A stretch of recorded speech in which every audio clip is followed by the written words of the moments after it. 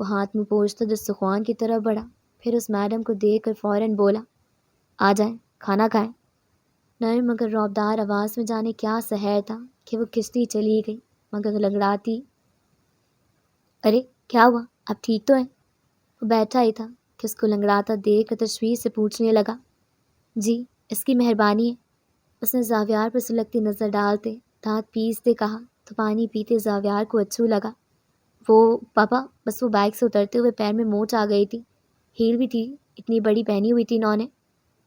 زاویار نے پل میں گھبرا کر خود کو سنبھالتے جلدی سے پلیٹ اپنے پاپا کی طرف بڑھائی تھی۔ یہاں آ جاؤ، دادی نے کہتی الجھن سے اس کا نام پکارنا چاہا جو شاید یاد نہ آیا، یہ شاید اس میڈم نے ابھی تک نام ہی کسی کو نہیں بتایا تھا۔ دادی کے سوالی انداز پر وہ گھبرا کر بولی، ہانیہ، ہانیہ فیاض۔ یہ کچھ چھوٹی لڑکیوں کا سا نام نہیں ہے، اس بڑی عمر کی عورت پر اتنا پیارا نام سوٹ ہی نہیں کر رہا تھا، ہے نا؟ ہانیہ کے تعارف پہ سنویا نے پاس کھڑی آئمہ سے تبصرہ کیا تو آئمہ نے اسے دیکھ کر اس بات میں سر ہلا کر ہنسی دبائی تھی۔ ظاہر ہے جب یہ پیدا ہوئی ہوں گی تب یہ بھی تو چھوٹی بچی ہی ہوں گی، تب اس کی ماں باپ نے یہی سوچ کر ان آنٹی کا نام رکھا ہوگا۔ پیچھے سے آتی زارا نے ان کی باتیں سن کر کہا۔ زارا کچھ سمجھدار لگتی تھی، جس پر آئمہ اور سنو نے اس کو دیکھا تھا، پھر ہنسی چھپانے کو زارا سے 2 قدم پیچھے چلی آئی تھی۔ کھڑی کیوں، بیٹھ جاؤ۔ دادی کے کہنے پر بھی وہ سب باتیں کرتی سیدھی ہوئی اور بیٹھتی چلی گئی، یہ دیکھے بغیر کہ وہ تینوں دسترخوان سے دور تھی، یعنی فرش پر ہی بیٹھ گئی تھی۔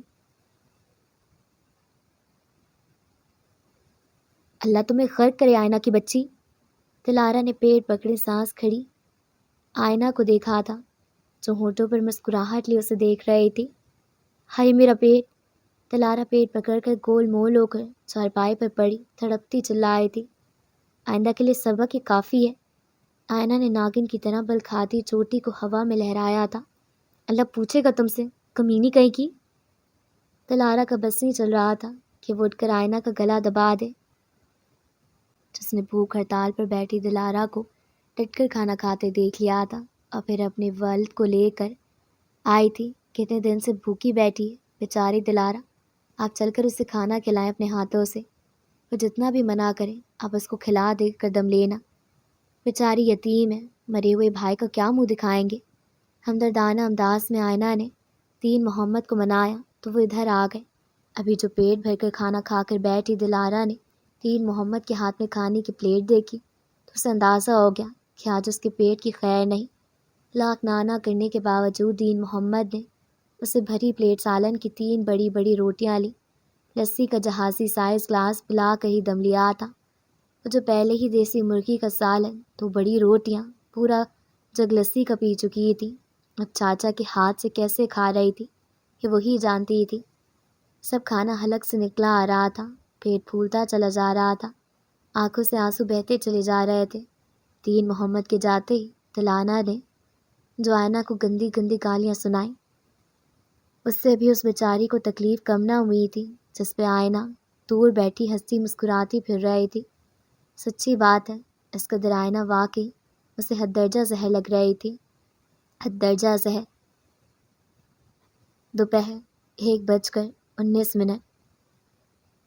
ہانیہ فیاض سندھ کے چھوٹے سے اندرونی شہر کے چھوٹے سے گاؤں کے کچے پکے مکان سے نکل کر آج انسانی خدمات سر انجام دینے والی NGO کی ہیڈ ورکر تھی۔ یہاں تک پہنچنے کے لیے اس کی انتھک محنت شامل تھی، ایک جد و جہد تھی، ایک ایک منٹ، ایک ایک دن۔ ایسے ہی وہ یہاں تک نہیں آئی تھی۔ پورے 22 سال پہلے وہ کیا تھی اور 22 سال بعد وہ کیا ہے، اس کا اندازہ بھی کوئی اور نہیں لگا سکتا تھا جو اکیلے وہ کر آئی تھی۔ کہنے کو تو بس 22 سال ہی تھے، مگر کون سمجھے کہ اس میں کتنے سال، کتنے مہینے، کتنے ہفتے، کتنے دن، کتنے گھنٹے، کتنے منٹ، کتنے سیکنڈز اور کتنے پل اس نے گزارے تھے اور کیسے گزارے تھے۔ آج اس کے پاس دولت ہے، شہرت ہے، نام ہے، اسٹیٹس ہے، وہ بھی صرف اپنے بلبوتے پہ۔ اسے یہاں تک آنے میں کسی مرد کی ضرورت نہیں پڑی تھی، اسے یہاں تک آنے میں کسی غلط ذرائع کو وسائل نہیں بنانا پڑا تھا۔ اس کے پاس اپنی ملکیت میں بے تحاشا گھر، گاڑیاں، نوکر چاکر، دوست، پارٹیز اور ساتھ چلنے والے ورکرز ہیں۔ مگر پھر بھی ہجوم ورانی کا سا احساس اسے ہر وقت ہی چپتا تھا، مگر وہ ظاہر نہ کرتی تھی۔ وہ ایسی ہٹ درن تھی، تقدیر کو مانتی تو تھی مگر تقدیر کی نہیں مانتی تھی۔ تقدیر کہتا تھا کہ ہانیہ تم اب بھی ادھوری ہو، مگر وہ نہیں مانتی تھی، کیونکہ بظاہر وہ دیکھ رہی تھی کہ اس کے پاس کچھ ادھورا پن نہیں تھا۔ پھر وہ کیوں کر تقدیر کی بات مانتی؟ یہ زمین چپ تھی، آسمان چپ تھا، تو یہ دھڑکن سی 400 کیوں تھی؟ شاید اس کا اپنا دل بھی تو تھا جو آج بھی کسی اپنے کو کھوجتا تھا۔ اس کے اندر جیسے سالوں پرانی کوئی خلش تھی جو اندر ہی اندر دیمک کی طرح اسے چاٹ رہی تھی۔ شاید وہ اب تھک گئی تھی۔ اگر وہ نہیں مانتی تھی، وہ کیوں مانتی؟ بس یہ سمجھتی کہ اسے کچھ وقت کا ریسٹ لے کر کسی دور دراز علاقے میں چلے جانا چاہیے، پر اس سے کیا ہوگا؟ وقت آ کر وہ پھر انہی کاموں کی طرف آ جائے گی۔ جب آنا اسی طرف ہے تو ریسٹ وغیرہ لینے کی تک کیا ہے؟ تقدیر کا لکھا سمجھ کر وہ مان گئی تھی۔ انسان بھی عجیب ہے نا، اپنی اپنی مرضی کی باتیں مان کر وہ زندگی گزارنا چاہتا ہے، کبھی مصلحت، کبھی ضرورت، کبھی مجبوری، کبھی اتفاق کو ماننا ہی نہیں چاہتا۔ کلام الہی کو جب یہودیوں نے یہ کہہ کر منہ موڑ لیا کہ یہ تو محض قصے، کہانیاں اور جادوئی اشعار ہیں، نعوذ باللہ، تو وہ مضبوط نظر آنے والی ہانیہ فیاض کیوں کسی تقدیر کی بات مانتی بھی کیسے کہ اس کے عروج کو بھی زوال آنا ہے؟ مگر یہ زوال آئے گا کیوں؟ اس کا عروج تو اپنے حسن سے ہوا ہے، اس کا زوال تو تب شروع ہوگا نا جب اس کے حسن کو زوال ہونا ہے۔ اب حسن بھی زوال ہوتا ہے کیا؟ اس کا تو فخر اور ناز ہے یہ حسن، جس کی بدولت اس نے جس میدان میں پیر رکھا وہ فاتح عظیم ٹھہرا۔ وہ کہاں ماننے کو تیار تھی کہ حسن کو بھی زوال آنا ہے؟ اس کو تو جدید تکنیک کی سرجریز پہ یقین تھا کہ وہ اس کے حسن کو تعمر بقا رکھیں گے، مگر کسی چیز کی بقا بھی ممکن ہے، کم از کم وہ تو یہی سمجھتی تھی۔ عمر کا کیا ہے؟ عمر تو صرف ایک ریاضی کا عدد ہے، مگر حسن وہ تو کامیابی، شہرت، پیسے کے ضامن ہے۔ اسے کیسے وہ جانے دے سکتی تھی؟ یہی وجہ ہے کہ وہ اپنے حسن پہ ناز رہتی تھی۔ نہ جانے کون کون سی سرجریز کر کے اس نے اپنی عمر کو تو بڑھنے سے نہیں روکا تھا، مگر حسن کو اس نے بدل کر خود پہ حسن کو جیسے روک ڈالا تھا۔ کسی زمانے میں جو اس کا چہرہ تھا وہ تو تب کا اسی پلاسٹک کے چہرے کے پیچھے چھپ گیا تھا۔ ان سالوں میں سب اس کی سرجری پر بات تو وقتاً فوقتاً کرتے رہتے تھے، مگر اس بات کا بھی کوئی انکاری نہیں تھا کہ جیسے عمر بڑھ رہی تھی ویسے حسن بھی بڑھتا ہی چلا جا رہا تھا۔ آنکھوں میں ہیزل گرین لینس ڈلوائے گئے تھے، ہور بھی پھلا کر قدرتی لال کروا دیے گئے تھے، منہ کے تمام دانے اسکن اسپیشلسٹ سے مٹوا کر بے داغ جلد کروا دی گئی تھی۔ سوکھا ٹیڑھا میڑھا پتلا جسم جم کے ٹرینز کی مدد سے بدل کر ایسے پرکشش جسم میں بدل دیا تھا کہ کوئی اس کے جسم سے نظر ہٹا ہی نہیں سکتا تھا۔ بالوں کے رنگ کو بھی ڈائی کروا کر فیشن ٹرینڈ کے مطابق وہ بدلتی رہتی تھی۔ ویسے ہی فلاں خود کو بدل چکی تھی کہ اب وہ خود کو بھی نہیں پہچان پاتی تھی۔ عجیب بات نہیں کہ فیشن ٹرینڈ بدل جاتے مگر انسان کی لالچ نہیں بدلتی۔ بالکل ایسے ہی کچھ احساس بھی ہوتے ہیں جن کو لاکھ بھلانا چاہو مگر وہ نہیں بھلائے جاتے۔ ایسے احساس اسے بھی تنگ کرتے تھے۔ سرسبز کھیتوں کو دیکھ کر وہ ماضی میں کھوئی ہوئی تھی، جب کسی کی آواز نے اس کو ماضی کے خیالوں سے دور کیا اور حال میں لا پٹکا۔ پاس ہی مسجد تھی جہاں سے ظہر کی اذان ہو رہی تھی۔ وہ اذان کو کتنی ہی دیر سنتی رہی۔ واقعی مؤذن بہت ہی شیریں لب و لہجے میں اذان کو پڑھتے کہا ادا کر رہا تھا۔ کچی نیند سے جاگنے کی وجہ سے وہ دوپہر کا کھانا نہ کھا سکی تھی، ویسے بھی وہ تگڑا ناشتہ کر کے ہی سب کو سکھ کر ہی نکلی تھی۔ پھر لسی نے بھی رہی صحیح کسر پوری کی، دھونے والے کھانے کے بعد وہ اٹھ کر کمرے میں قید ہو گئی تھی۔ چھوڑوں گی نہیں میں اس چمچی کو، وہ ٹہلتے ہوئے کوئی 18ویں بار کہہ رہی تھی۔ کیا کرو گی؟ رمشا نے بھی 18ویں بار پوچھا تھا۔ کچھ نہ کچھ تو کروں گی، اس نے وہی 18ویں بار بھی وہی جملہ دہرایا تھا۔ آخر رمشا نے اپنا منہ پیٹا۔ کچھ نہ کچھ تو کر ہی لوگی، مگر کیا؟ یہ اہم سوال ہے۔ سوال یہ اہم نہیں، اہم یہ ہے کہ آئینہ کو اس بار خون کے آنسو نہ رلایا تو نام بدل لینا میرا۔ دلارا دانت پیستے ہوئے کہہ رہی تھی۔ اس نے سوچ لیا ہے کہ میں نے کیا کرنا ہے، پلان بھی بنا لیا ہے، بس اب اس کی شروعات کرنی ہے۔ وہ عزم سے کہتی باہر نکل رہی تھی کہ پیچھے سے رمشا نے کہا، مجھے تو بتاؤ۔ دلارا دروازے پر تھم گئی، سنجیدگی سے کہا، اس بار کھیل میرے اور آئینہ کے بیچ ہے، تو اس میں تمہیں شامل نہیں کروں گی۔ سوچ لیا ہے کہ اب جو بھی کرنا ہے خود کرنا ہوگا، مگر یاد رکھنا مدد پڑے گی تو مجھے اپنے ساتھ اپنی پارٹی میں پاؤ گی۔ رمشا نے اسے یقین دلایا تو وہ بنا کچھ کہے کمرے سے باہر چلی گئی۔ اس نے سارا گھر گھوم پھر کر دیکھ لیا تھا۔ ایک دن باہر صحن میں کھڑی ہو کر جائزہ لیا کہ کون کب کہاں کیسے آتا جاتا ہے، گھر کی عورتیں کب کس وقت کہاں موجود ہوتی ہیں۔ 3-4 دن تک وہ باریک بینی کے ساتھ مشاہدہ سے اور سرور کرتی رہی۔ بڑے سے درخت پر رسا لٹکا کر جھولا بنایا، کچھ اچھے کپڑے نکال کر استری کر کے رکھے، بالوں میں مہندی لگائی، منہ پر ماسک لگایا، پھر ملتانی مٹی سیکاکائی، آملہ میں شیمپو ڈال کر خوب اچھی طرح نہائے، اچھے سے تیار ہو کر خوشبو پاؤڈر لگا کر بال کھول کر جھولے میں آ کر بیٹھ گئی۔ لمبے بال کھولے جھولا جھولتے ہوئے اب اس کی ساری نظر و توجہ باہر والے دروازے پر تھی جہاں سے دلاور نے آنا تھا۔ ہاں، اس کا سارا پلان یہی تھا، دلاور کو پھنسانے کا، آئینہ سے دلاور کو چھیننے کا، اسے اپنے پیار کے جال میں پھنسانے کا تھا۔ اور وہ سمجھتی تھی یہ کام اس کے بائیں ہاتھ کا تھا۔ ایک تو وہ آئینہ کے مقابلے میں بہت زیادہ ہی خوبصورت تھی، خاص طور پر اس کی بڑی بڑی پلکوں والی کالی کالی آنکھیں، ناک تھوڑی موٹی تھی پر اچھی لگتی تھی، ہونٹ پتلے پر خوبصورت لگتے تھے، تھوڑی کے نیچے ایک چھوٹا مگر بدنما سا مسا ضرور تھا جو اس کی چاند پر گرہن کی مانند اس کی خوبصورتی کو بدنما کرتا تھا۔ اور وہ دلارا کو حد درجہ برا بھی لگتا تھا، مگر پھر بھی اسے ایک چیز کے لیے اسے فکر کرنے کی ضرورت پیش نہ آتی تھی۔ اس کے علاوہ وہ بنیادی طور پر بے حد حسین تھی۔ اس حسن کی وجہ سے ہی آئینہ کو دلارا سے بچپن سے ہی حسد و جلن کا مرض رہتا تھا۔ دلارا کا سارا ہوم ورک پورا تھا، بس اب اس کو دلاور کے آنے کا انتظار تھا۔ باہر اسکوٹر کی آواز آئی، وہ چوکس ہو کر بیٹھ گئی۔ اس کے جھولے نے سپیڈ پکڑی تھی، اور تیز اور تیز۔ اس کی بڑی بڑی آنکھوں نے دروازہ کھلتے دیکھا تھا، باہر والا اندر داخل ہوا ہی تھا، اور دلارا نے جھولے سے جمپ لگا کر کسی کٹی پتنگ کی طرح اڑتی ہوئی اندر داخل ہونے والے وجود پر گر پڑی۔ اے ہے لڑکی، کیا کرتی ہو؟ پھپھو کی بے سری پاردار آواز سنتے ہی وہ بوکھلا کر اٹھی تھی۔ اوہ، میں جھولے سے گر گئی تھی پھپھو۔ وہ حد سے زیادہ نادم نظر آنے لگی۔ ہائے، تو گری، مجھے کیوں گرا دیا؟ اب اٹھ جا جلدی۔ وہ دہاڑی تو دلارا جلدی سے اسے اٹھنے لگی۔ میرے اندازے کے مطابق تو بھی دلاور کو آنا چاہیے تھا، یہ کہاں سے ٹپک پڑی؟ دلارا کوفت میں مبتلا بس بڑبڑ کیے جا رہی تھی۔ پہلی وار ناکام رہ گیا تھا، مگر اس کے ارادے ابھی بھی مضبوط تھے۔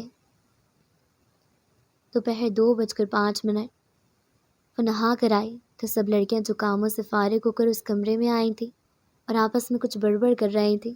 اب میڈم ہانیہ کو دیکھ کر چپ ہو گئی تھی۔ اس نے لڑکیوں کو خسر پسر کرتے دیکھ لیا تھا، مگر نظر انداز کرتی ہوئی وہ اپنے بال تولیے میں لپیٹے اب ترو تازہ دکھائی دینے لگی تھی۔ ڈرائیور تھوڑی دیر پہلے ہی ادھر میڈم کا بیگ دے گیا تھا تاکہ وہ فریش ہو جائیں، بڑی چپل میں خوبصورت پیر ڈالے۔ اس کی بھری بھری پنڈلیوں پر بلیک ٹائٹ کے پجامے بہت خوبصورت لگ رہے تھے۔ اس نے بلیک اور گولڈن کنٹراسٹ کی سلک کا کرتا پہن رکھا تھا جو سادہ تھا پر بہت مہنگا اور ریڈی میڈ ہونے کی توجہ سے بہت خوبصورت لگ رہا تھا۔ ارشاد ہانیہ فیاض خود ہی اتنی حسین تھی کہ کرتا اس پر بہت ہی خوبصورت لگ رہا تھا۔ چھٹک کر زل جب تولیے سے پانی کی بوندوں کو جذب کرتے اس نے ان سب کو اپنی طرف توجہ دیکھا تو وہ بے اختیار پوچھ بیٹھی، کیا ہوا؟ کچھ نہیں، ان لڑکیوں کو جواب تھا۔ کوئی باسکٹ ملے گی؟ ہانیہ اندر آ کر سنوبا سے مخاطب ہوئی تھی۔ باسکٹ؟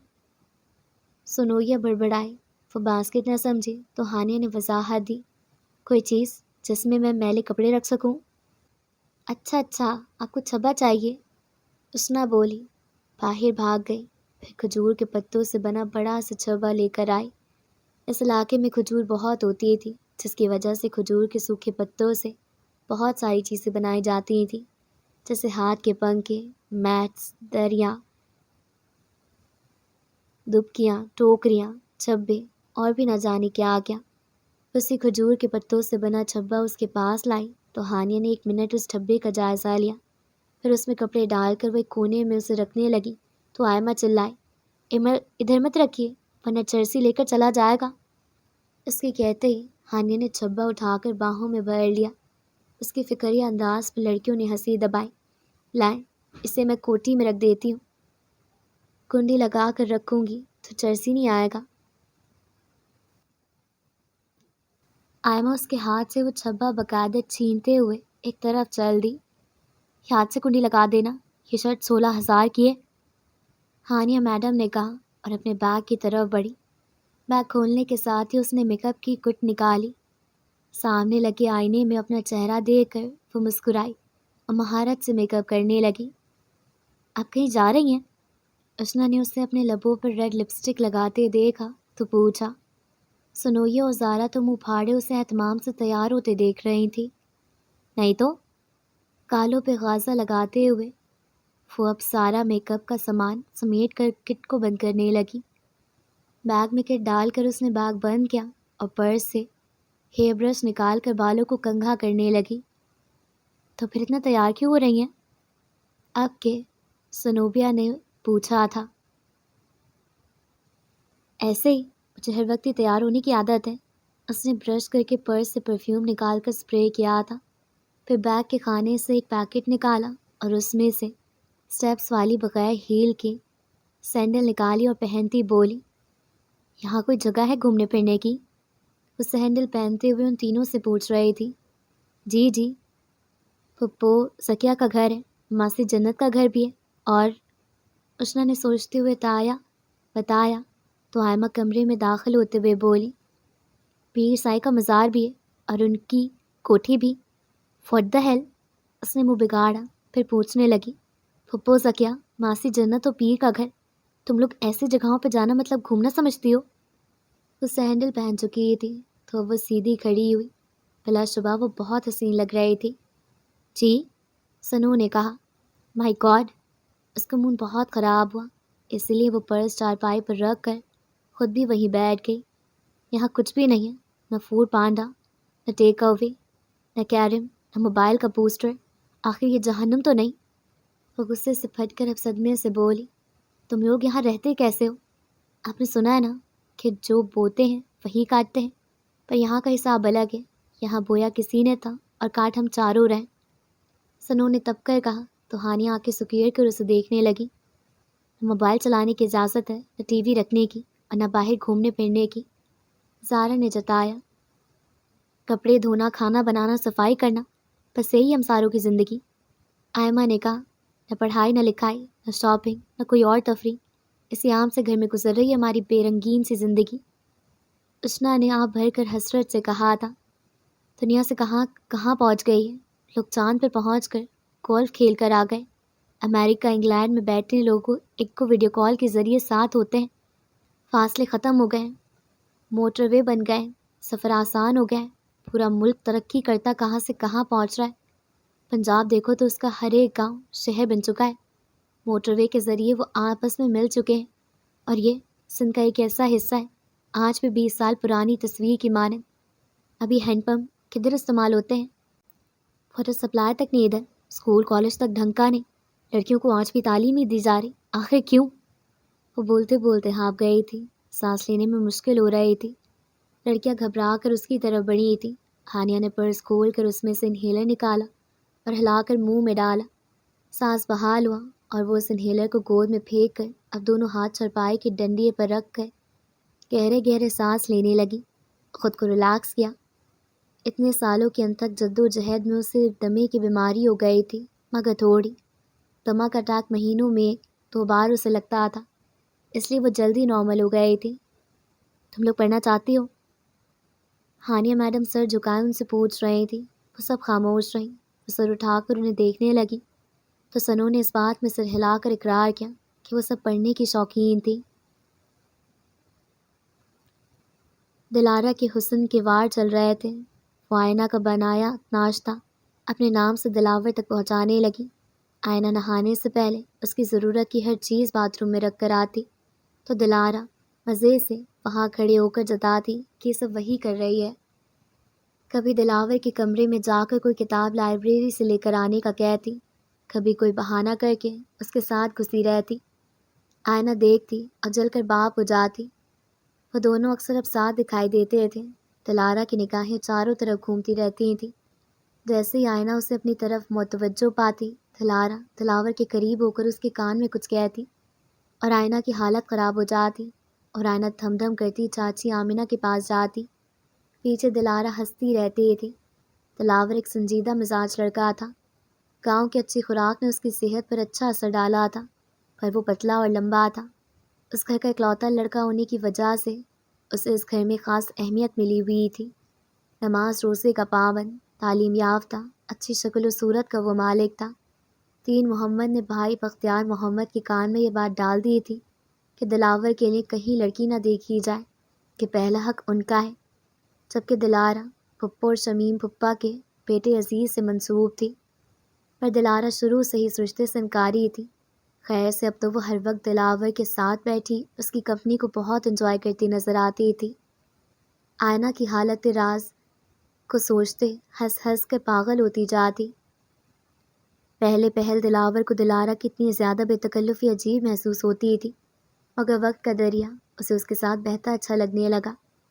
دلاور نے چاچا دین محمد سے اجازت لے کر شہر میں لڑکیوں کے کالج میں دلاکرہ کا داخلہ کروا دیا تھا۔ دلاور روز پہلے اسے خیر خیریت سے کالج چھوڑ کر پھر خود یوں ہی چلا جاتا، پھر وہاں سے واپسی پر لے کر آ جاتا تھا۔ دونوں بائک پر اڑتے پھرتے اور گھر میں آئینہ ان دونوں کو سوچ سوچ کر بلائے بلائے پھرتی رہتی تھی۔ شام 4:05۔ ہانیہ کمرے سے باہر آئی تو وہ کالے کپڑوں والا شخص باہر صحن میں صندلی پر بیٹھا ایک چھوٹی سی دیگچی میں بھرے پانی سے وضو کرتا دکھائی دیا، جبکہ سب لڑکیاں باہر چرپائیاں لگا کر بستر بچھا رہی تھیں۔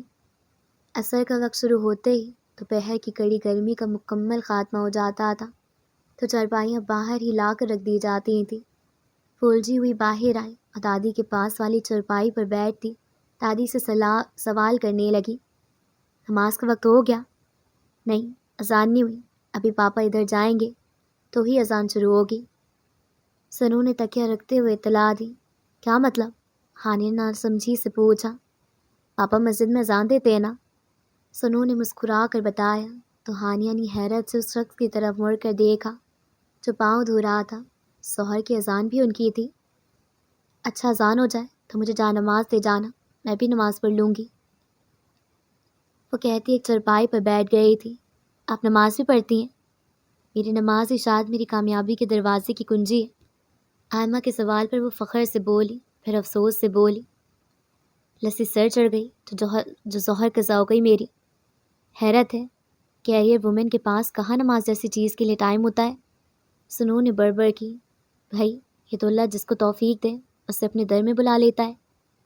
ہانیہ نے کہا تو سنو متاثر ہوتی نظر آئی، چمک کر بولی، آپ اتنی بری بھی نہیں، ان موم بتی والی عورتوں سے تو اچھی ہی ہیں۔ کہ موم بتی والی عورتوں سے کیا مراد ہے تمہاری؟ وہ مسلمان نہیں ہوتی، کسی دوسرے سیارے سے آتی ہیں جو نماز نہیں پڑھ سکتی۔ ہانیہ جب سے آئی تھی عجیب موم بتی والی عورتوں سے اسے بلا بلا کر سب نے زج کر دیا تھا۔ ہانیہ کہہ کر کمرے میں چلی گئی جو سنو نے سر کھجا کر سب کو باری باری دیکھا۔ سب اسے ہی دیکھ رہے تھے۔ اسی نظروں میں سے اس نے پاپا کو دیکھا تو وہ نظریں چرائے مسجد کی طرف نکل گئے تھے۔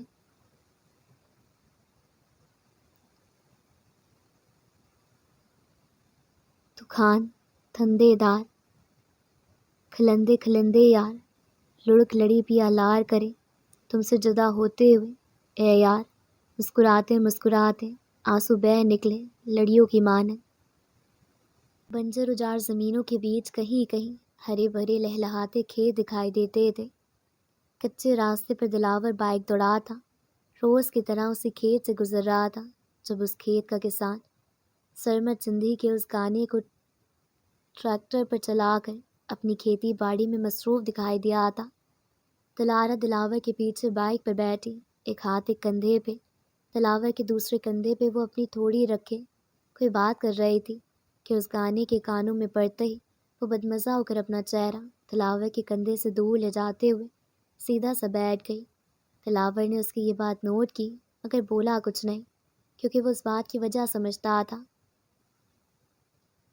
تو خان پوئے کیارا سان جی، تو خان پو کیارا سان جی، تمہارے بعد کون ہے ہمارا اے محبوب جو خیال رکھے۔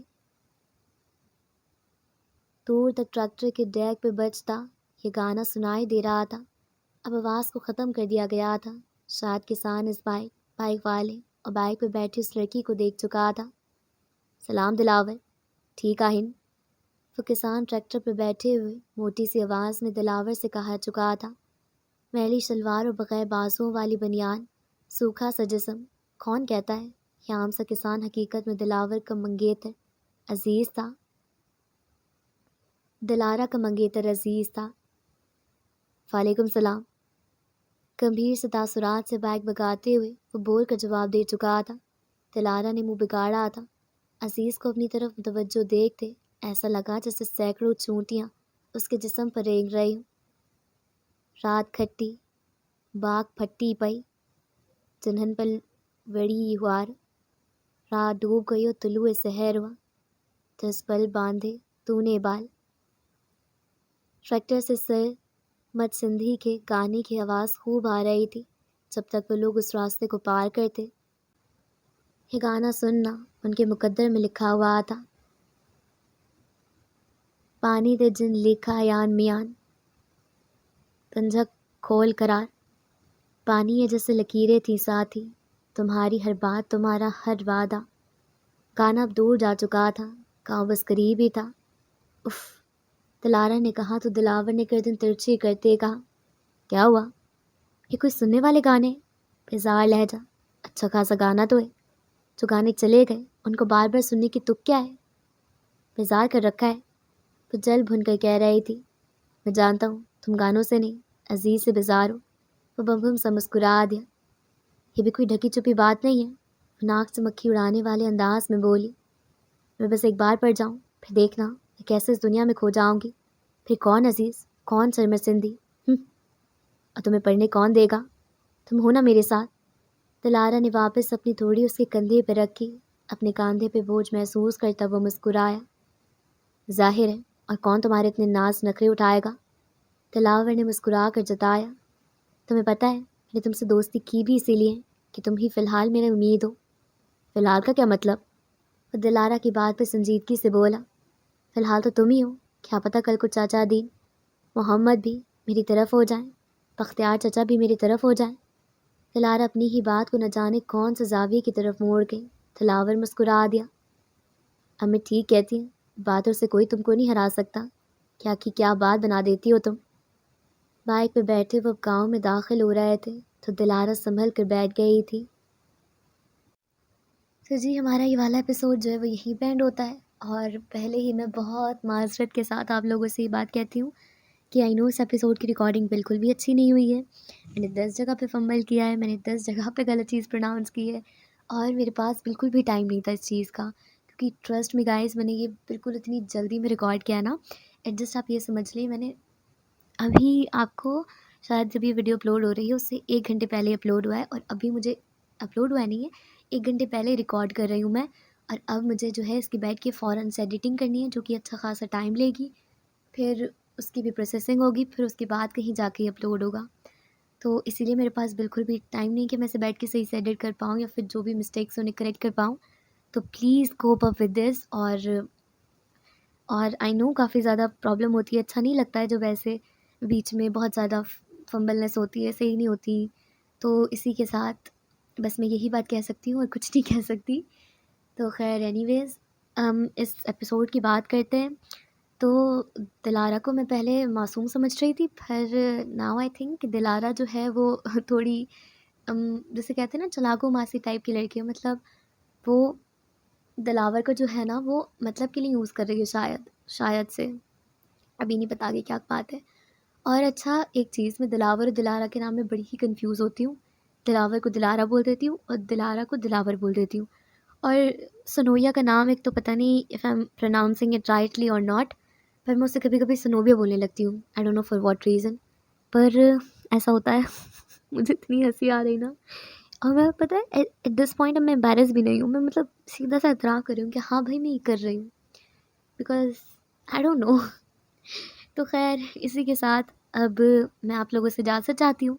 انشاءاللہ ملیں گے نیکسٹ ایپیسوڈ میں. اگر آپ چینل پہ نئے ہیں تو جلدی سے اگر آپ لوگ چینل پہ نئے ہیں تو جلدی سے چینل کو سبسکرائب کر دیں. اللہ حافظ.